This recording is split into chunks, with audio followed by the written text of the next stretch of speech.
السلام علیکم، آپ دیکھ رہے ہیں کے نیوز ایچ ڈی۔ میں ہوں حارث علی شاہ گیلانی۔ خبر شامل کرتے ہیں ساہیوال سے۔ ساہیوال وزیر اعلیٰ پنجاب عثمان بزدار کا ساہیوال کا دورہ، ڈی ایچ کیو ہسپتال کا دورہ کیا، کرونا وائرس کے حوالے سے کیے گئے انتظامات کا جائزہ لیا۔ مزید اس حوالے سے رپورٹ کر رہے ہیں ہمارے نمائندہ علی حسن قصوری۔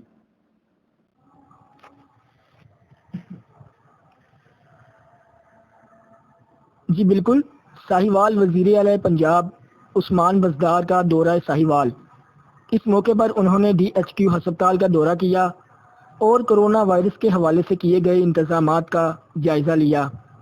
انہوں نے ڈی ایچ کیو ٹیچنگ ہسپتال میں قائم کیے گئے نئے ایمرجنسی بلاک کا افتتاح کیا اور اس موقع پر انہوں نے میڈیا سے بات چیت کرتے ہوئے کہا، ڈویژن کی سطح پر صحافیوں کی سہولت کے لیے کالونی بھی بنائی جائے گی۔ انہوں نے مزید کہا کہ اگلی مالی سال کے بجٹ میں صحت میں سہولیات کے اضافے کے لیے کارڈ کے سینٹر اور چلڈرن ہسپتال بنائے جائیں گے، اور مزید کہا کہ حکومت کی اولین ترجیح عوام کو کرونا وائرس سے بچانا ہے۔ ان کی آمد پر سیکیورٹی کے حوالے سے سخت انتظامات کیے گئے تھے۔